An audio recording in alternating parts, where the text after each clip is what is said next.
Welcome to the Way to Arete podcast. Today's episode will be about circadian rhythm. Everyone online has the perfect sleep routine. The infrared lights, the magnesium salt baths, sleep masks, panels, you name it. But let's be honest, most people just can't live like that. They don't have enough time to do it and they don't have all the money to invest in all this equipment. We're going to share today with you what actually works because you don't need all of that. If you understand how the circadian works for you, then that will be enough. And it's not us posing as gurus trying to explain what the best way for you is to optimize your rhythm. We're just going to share what works for us as two guys just trying to function, train, and perform well in daily life. Yeah, absolutely. And you don't need the perfect routine, No. right? All you need is to understand how your body works, how it functions, understand the clock that it has that we call the circadian rhythm. And then once you do that, do what you can to support it. And this way it will support you. It's as simple as that. You don't need all the fancy equipment and everything you just mentioned, which I see on a daily basis. I think most people, or I think a lot of people are not even aware of what the circadian rhythm is and that we have a clock. How do you understand it? Well, this is by no means science. This is by no means, let's say, I haven't done my research in terms of like what it is to give you the perfect definition, so don't hold me to that. But from my understanding is that your body has a mechanism that tells it when to wake up, when to go to bed. And we need to, right? You need to sleep for a certain amount of time. You need to do certain things to function. Yeah. And conveniently enough, that aligns with the sun. So when the sun comes up, your body is programmed to understand that now it's time to wake up. When the sun goes down, everything's dark. Your body is programmed to now it's time to sleep. Yeah. And during the night, you have plenty of time to sleep, to rest, so you can get to it the next day. Yeah. That's what I understand. I believe that's plenty. That's enough to know how important it is and how it can benefit you. No, that's spot on. And if you think about it, we didn't have alarm clocks 200 years ago, right? And if you're wondering how people did it, how they still function every day, this is how. Yeah. You didn't have all these fancy lights everywhere. You probably just needed to have candles, but even with candles low lighting, I'm sure people at like 9 or 10 p.m. they were going to bed. Yeah. And they didn't even know probably it was Yeah. 9 or 10 p.m. But yeah, you see the sun goes down, you see the sun go down, your body naturally is primed to want to go to sleep. Yeah. Some people say the invention of the light bulb was one of the best things that happened for mankind, but also one of the worst things that happened for our health. Yeah, I understand that. Obviously, life happens, right? I'm not going to say, oh, wake up when the sun comes up and go to bed when the sun goes down. Logistically, that's not even possible for a lot of people in different countries where it's like... That wouldn't work for me. Yeah, that wouldn't work for you. In the Netherlands, I was there last month and that's crazy. Like you guys have sunlight until 10 p.m. It's insane. In the summer, yeah. But then in And the also winter, at 4 a.m. it's like... it's light. It's But light, then in the winter, it's opposite. It's the opposite. So obviously you want to adjust to that, and there are a lot of things you can do to adjust to that. Yeah. But from what I've found, there are some very simple things you can do, and if you nail these couple of things down, you'll be set. That's all you need to do. Exactly. And this is what we're going to cover today, how you can use it to your advantage. So what would be the first thing people could manipulate to set their circadian rhythm? Easiest thing, as we just said, circadian rhythm is aligned with the sunrise and the sunset. So as soon as you wake up, go outside, if you can, look through the window, essentially tell your body that it's daylight. There's daylight outside, there's daytime, and it will wake up. It will signal that now we're starting our day. So as soon as you wake up, 5-10 minutes of morning sunlight. That's the first thing, the most basic thing you can do. Yeah, yeah. And Huberman recommends, I believe, 10 to 15 minutes of morning sun if the sun is out, but you also don't want to overexpose yourself to the sun. So only 10 to 15 minutes. If it's overcast and it's clouded, you can go up to 25, 30 minutes. Yeah. Okay. So yeah, I mean, you can easily apply this with a morning walk, which movement also helps in a bunch of other areas. So a morning walk outside, look towards the sun. Of course, that's stare into it. And Huberman has a lot of good information in that. So Yeah. you guys want more in depth and the science behind it, you should definitely Huberman Lab. yeah, you should definitely watch these episodes. He has plenty of those. Yeah. On morning light and the circadian rhythm. Essentially, start with that. Then that's one thing that works for me. I have my dogs. I walk them every morning. Yeah. It's the sun rises. The sun is usually just coming out at that time. Perfect way to wake up with the movement and the sun. Yeah. Yeah.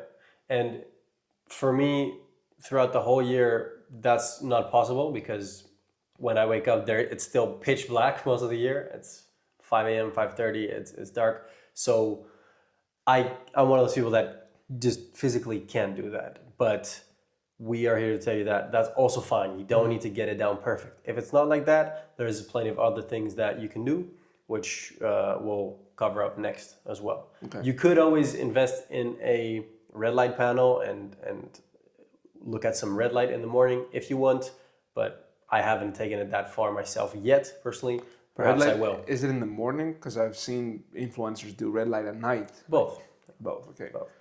Yeah, so you talked about the morning sunlight, but there's also benefits to doing it in the evening, right? Yeah. Watch the sunset if you can. The sunset. That's a great indicator to that your body understands, okay, sun goes down, let's start winding down. Exactly.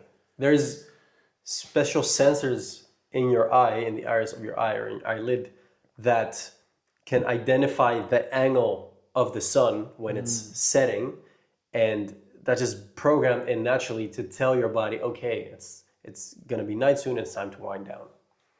Awesome. So exposure in the morning, exposure at night. Yep. Ideally right before the sun goes down, if that's possible. If not, don't stress.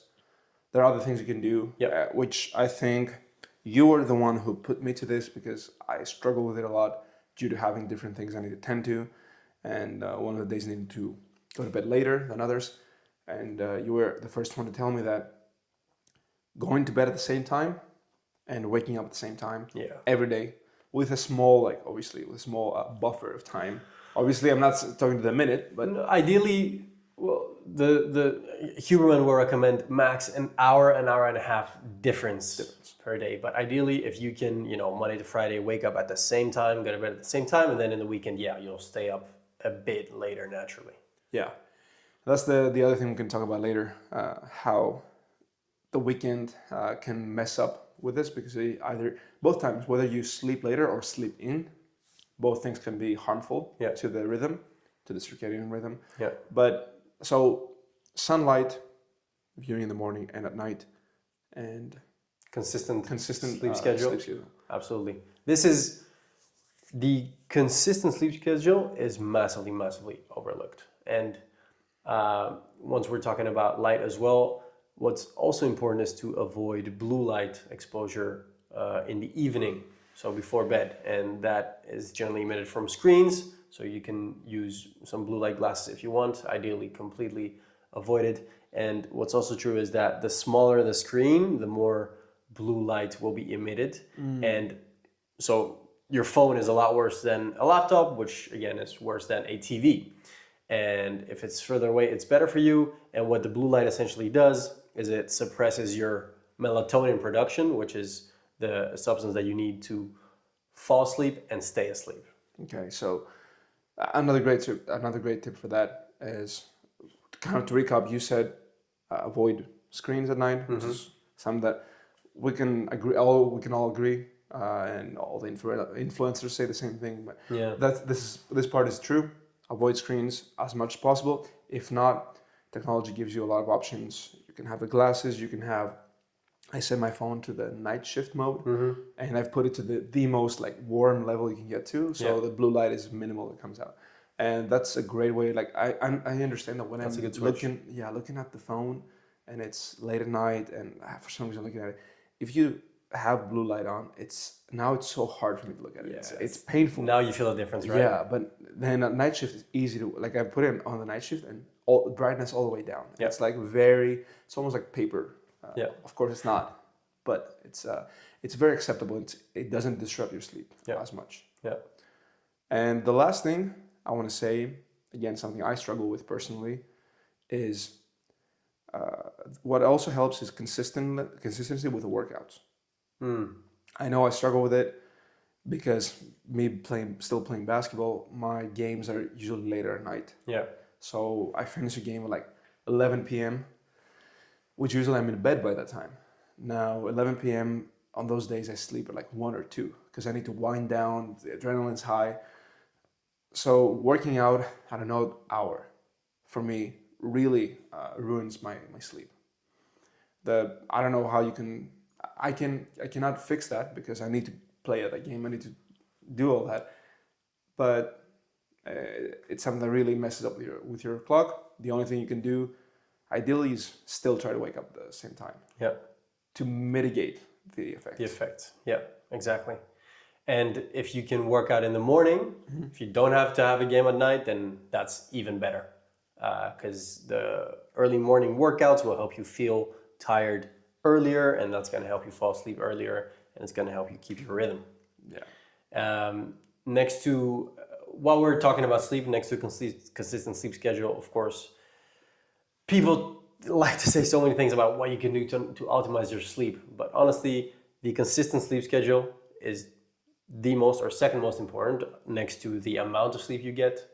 7 to 9 hours is the general recommendation. I think consistency is more important. Not consistency. Sorry, up to a certain point. I take it back. It's more important to sleep earlier than it is to sleep more but later. That is something I've heard. Do you find that to be true? There's a lot of nuance there. I'm not talking about sleeping 4 hours but sleeping at 9 p.m. but sleeping 9 hours and sleeping at 12. I'm not talking about that, but I'm saying 8 hours of sleep, 10 to 6 versus 1 to 9 are very different, or even 12 to 8. Generally, the sleep you get between 10 p.m. and 2 a.m. has been shown to be of higher quality than the sleep you get in the latter part of the night. So that definitely is up there as well. Especially for young people. We have the amount of sleep. Obviously, if you sleep 4 hours a day, it doesn't matter if you're consistent. You're not going to feel great. Yeah. So first, you want to make sure you have an acceptable amount of sleep. Again, 7 to 9 hours. 7 to 9 hours. Yeah. Consistent schedule, and ideally also the earlier bedtime, like you said. So 10, 11, max 12, I would say. As I said, especially for young people, that 10 to 2 window is extremely important. I've heard about this a lot, and Huberman, I watched one of his episodes, and he kind of confirmed with his research that there is the growth hormone that's been released in your body. It's the window that it can be absorbed. So you see a lot of kids at like 14, 15 sleeping after 2 a.m. Yeah. You're seriously destroying. It comes in the way of your growth. Yeah. Comes in the way of your growth, which is when you grow up and you'll be thinking like, what if I slept at the proper time for all these years? Would I be taller, stronger? Exactly. All these things. Of course, I don't know to what extent it will affect it, but I wouldn't play with it. No. They used to say, "Oh, weight stuns your growth. Don't work out." I would say this is going to stun your growth a lot more than weights, 100%. Also, going to bed before 11. Now I even go to bed at 9, 10 because I wake up very early. But going to bed before 11 has been the single best thing I've done for my health. My sleep is way better. My energy levels have skyrocketed, and my mood is even better just by sleeping earlier. What time do you go to bed normally? Normally, I aim between, realistically, around 11. 11. Like 10:40, 11 p.m., sometimes 11:20, like within that 40-minute radius. But I did see a huge difference when I switched from that to 9:30 or 10 when I was in the Netherlands with you, because obviously you were going to bed. I had to do that as well, and honestly, just that hour earlier made a huge difference. Right? Made a huge difference. Yeah. And I'm not somebody who goes to bed late. Yeah. I already go to bed earlier than the average person, but still, it made a difference going to bed at 10:30 instead of 11:15. Yeah. Or sometimes I even went to bed like 9:40. Yeah. And I woke up the next day and felt a lot better. A lot better. Nice. Good to hear. Yeah. It's awesome. I just sometimes, and that's what we're talking about here, don't overstress, because sometimes life doesn't allow you to do that. Yeah. I know for a fact that that's why 11 is kind of like the sweet spot for me, because I still have trainings late in the evening. So I need to, in the trainings, mostly it's easier for me to sleep earlier. But then I have this one game a week that goes past 10 or 11, and then I sleep much later. Yeah. So life, and that's okay. Life can happen, and that's fine as long as you try to keep most of these things in check. You're gonna be fine. Like if I do that, then next morning I need to wake up roughly the same time. Maybe give myself 40 minutes more of extra sleep. Immediately go outside. Ideally, do a workout, even a light one, because it's been shown that a workout can offset the feelings of tiredness and drowsiness. Yeah. So even if you had a bad bad sleep that previous night, working out will help you a lot with it. Exactly. But don't overuse that. Don't use it as a coping mechanism for bad sleep. For bad sleep. Obviously, fix your sleep. But the odd day that you're gonna have to sleep, you're gonna have a bad night. You're not gonna sleep as much. Then working out is a good way to offset that. Yeah, exactly. Spot on. And we're definitely going to do an episode on sleep as well, just to focus. There's so much to talk about there. But when it comes to your circadian rhythm, so the total sleep, the rhythm, the consistent schedule, the times between 10 and 2 are important. And finally, also keeping a cold room, very underlooked, unfortunately. So sleep hygiene. And so the cold room, and also taking some time before bed to wind down, even if it's just 10 minutes of stretching. Ideally, you don't want to work an hour before you go to bed. Find an activity that helps you relax. Just reading a book, meditation. Even watching Netflix will be better than working, but at least you want to have an activity that doesn't stimulate your brain too much. I would say reading a book has been the single most effective thing for me. Same. Reading a book does something to me that as soon as I start reading, 10 minutes later, 15 minutes later, I'm ready to sleep. I don't know what You must have very boring books. And I try to now read books that make me feel like I need to do something. Like if you read those super motivational books, you Can't Hurt Me by David Goggins, I'm thinking like now I need to run an Exactly. So that would turn your nervous system on. So I try to find the sweet spot between something that is helping me grow, because of course I don't like reading stories and books like that. I don't like that particularly. I prefer reading books that are going to be about something I'm going to learn that's more non-fiction. Yeah, more non-fiction, more practical in a way. I know there's a lot of things to learn from fictional books, but I prefer those. I prefer listening to more self-help books or psychology books or finance books, things that are more directly implemented in my life. Yeah. And I try to pick the ones that are more, for example, 48 Laws of Power. Mm-hmm. There's history in it. It teaches you a lot of important things. That's a great book to read going to bed. Yeah. Because you read stories. You learn money, you read stories. It's the best thing. We all want someone to read us a story before we go to bed. Read it to yourself now. Exactly. What else would you say? When it comes to sleep hygiene, that's mostly it. Also, putting your phone away can really, really help if you can in a different room. But 10 minutes, don't look at your phone. 10 minutes before bed, just put it away. No matter the night shift or whatever else you do, just put it away.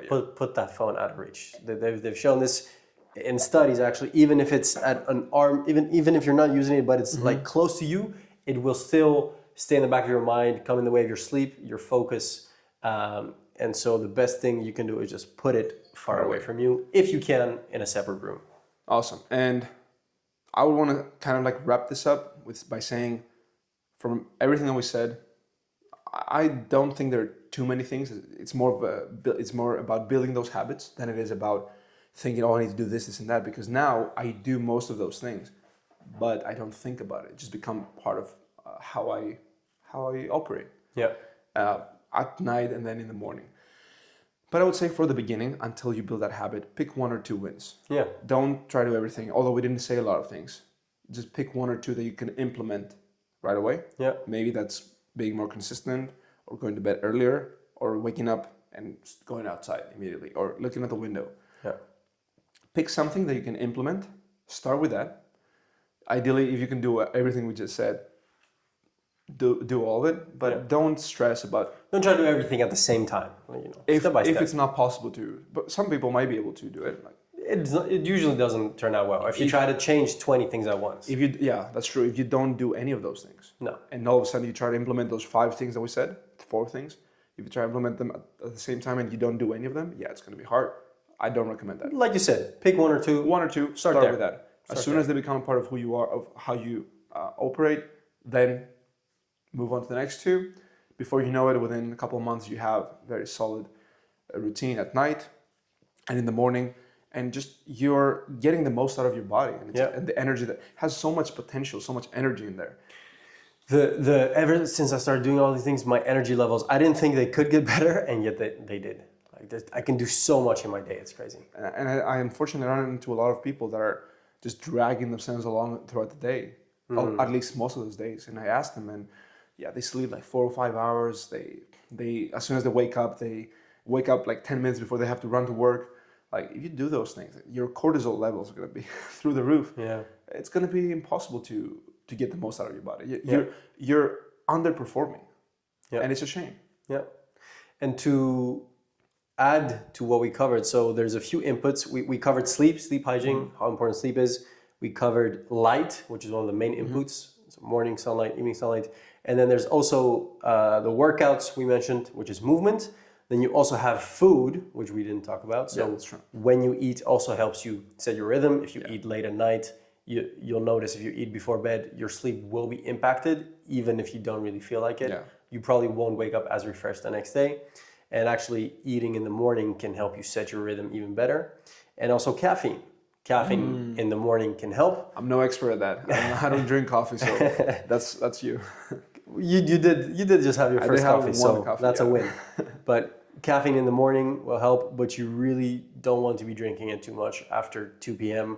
Coffee has a half-life of 6 hours, which means after 6 hours, half of the caffeine is still in your system. So it takes 12 hours for your body to clear the caffeine. If you have caffeine at 2 p.m., by 2 a.m., you still have the caffeine in your body. So even if you're one of those people who still falls asleep, which if you don't fall asleep, this might be an indication why, even if you fall asleep, your sleep quality will be diminished.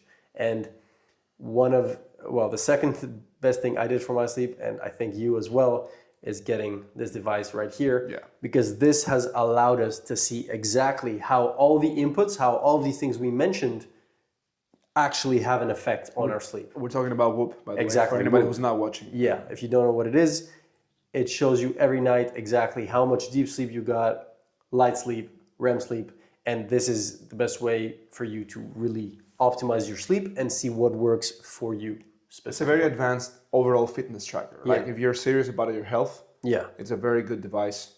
And we're not sponsored by Whoop, but if they're listening to this at some point, we will take your money. But Whoop is just an example. There are other things as well, but this is one of the best fitness trackers overall. And sleep, it can track it very well and in depth, and it can explain to you, it can help you understand. A quick example for this, because it really changed how I was thinking about it. A lot of people say that alcohol will disrupt your sleep. Actually not a lot of people. What I listen to, the people I listen to are saying that. Andrew Huberman says that a lot. Even just one glass of wine will disrupt your sleep. Yeah. And I didn't really understand that, because when you drink alcohol, it's easier to fall asleep, but the sleep quality suffers a lot. Yeah. And as soon as I got the Whoop, I realized I tested that out. Not because I wanted to, but one time I was at an event. I had a couple of glasses of wine or 2 beers, I don't remember what it was, and I went to bed. The next morning, although I slept sufficiently, I had very bad recovery. So my body didn't recover. So that meant that my deep sleep was affected. All the quality metrics were down. Yeah. And the only thing I changed that night was the alcohol. Yeah. Next night, I didn't drink any alcohol. The night after, green recovery, all the way up there. Yeah. And that changed my whole perspective. Seeing it, you can see it. That's the best thing about it, because not everybody is going to react the same. Yeah. I'm somebody because I do understand, and a lot of people have said that food does indeed affect the quality of your sleep as well. But I'm somebody who actually cannot sleep on an empty stomach. It doesn't mean I overeat, but I'm one of those people that eat like an hour before I go to bed. Yeah. I'm not going to eat like 10 minutes before. Something small. But I need to have, I'm not able to fall asleep without it. I've tried to fall asleep hungry, could never do it. Yeah, no, that's not gonna work. For me, that hasn't impacted it as much. But alcohol, that I could see the impact directly. Yeah, and alcohol will impact again. Even if you don't feel like it, it will happen. So leave all the craziness of social media out. That's my advice. Yeah, you don't need the masks, all the full body red light equipment. Masks. Yeah, you don't need none of that. Just understand how your body works. Identify the couple key metrics and just implement them into your life. Start with one or two, then add the rest. We just said 4 things. If you just focus on the light exposure, day and evening. If you are consistent with your sleep, if you are consistent with your workouts and your meals and your sleep hygiene, okay, 5 things now. So your sleep hygiene is on point, cold room, 10-minute at least wind down and reading something before bed or whatever it is. Those 5 things, you have a very simple, very easy and effective routine, and your body will really support whatever you want to do for the rest of the day. Exactly. And if this still sounds vague for a lot of people, or you're one of those people who thinks, oh, but I can't fall asleep early, like I need to stay up late. Here's how you can set your circadian rhythm, your internal clock, within 3 days. So the first day, let's say you want to adjust your rhythm and your schedule and you want to start sleeping at 10 p.m., but you've been sleeping at 2. Okay, first day, it's not going to work. You're going to be awake. You might even fall asleep at 12 or 1 or even at 2. That's fine. But you set your wake-up time. Set your wake-up time at 8. You sleep 6 hours. You're going to be tired. The second day, your natural bedtime is already shifted a little bit because you've slept less. So you implement a few of these things we talked about. By 10, max 12, so earlier than the 2 a.m. you're used to sleeping, you'll fall asleep. Then the third day, you wake again the same day. Third day, your rhythm should be set. Okay, takes 3 days. I like that, but a couple of actionable tips. One of the easiest way to do it, what Sami just said, immediately set your alarm for the time you want to be waking up at. Yeah. At 8, for most people that are working at 9 is probably late. So let's say that's 6 a.m. Because if you want to sleep at 10, that's 8 hours. It's great. That's a great time. 6 a.m., you wake up at that time no matter what. Set 5 alarms, have a coffee right next to have a pre-workout, whatever it is, right next to your phone. You wake up, you walk towards your phone. That's another trick to wake up. Put it away. Don't put it next to you. Don't put it next to you where you can snooze. Make yourself get up, get out of bed to reach that phone. So as far away as possible, the other side of the room. And wake up at that time until you're at a point where you're sleeping at 10. Yeah. It might take 4 days. Don't hold Sami accountable to those 3 days. I'm pretty sure it's going to take 3 to 4 days. Yeah. Yeah. It might take 4 days. It doesn't matter the exact time, but I guarantee you within 3-4 days, you will have a new rhythm. I'm very glad you mentioned that because a lot of people are telling me that, I can never sleep at 10 p.m. Yes, you can if you wake up at 6 every day for a week. You got to set your wake up time. Yeah. So start with that. Make the room as cold as possible. That's helped me a lot every time. And I can see it with tracking, right? We have those stats now. When my room is cold, I sleep way better. Yeah. Recovery is way better. Deep sleep I get in the deep sleep state for a lot longer. So many things are better when it's cold. And the other thing that you really implement, put the phone away. If you want to go to bed at 10 p.m., put the phone away at 9:40. Give yourself 20 minutes, pick up a book and read the book. Yeah. Exactly. I promise you the first 2, 3, 4, the first week that you do these 3 things it's not gonna feel good. It's gonna feel a little bit weird. You're not gonna be able to implement it properly, but stick to it for at least a week. At least a week before you give up. Yeah, at least a week. I'm sure you're gonna be able to sleep earlier, then have a proper wind down for your body. Because all of these people that say they can't sleep early, what do? They watch TV. They stay on their phone scrolling. Yeah, you're not gonna if your eyes are always stimulated. You're never gonna be able to sleep. Yeah, exactly. So there you have it. Lots of implementable tips for you to set your internal clock, fine-tune your circadian rhythm, and skyrocket your energy levels, your mood, and your life will feel a whole lot better. See you next time.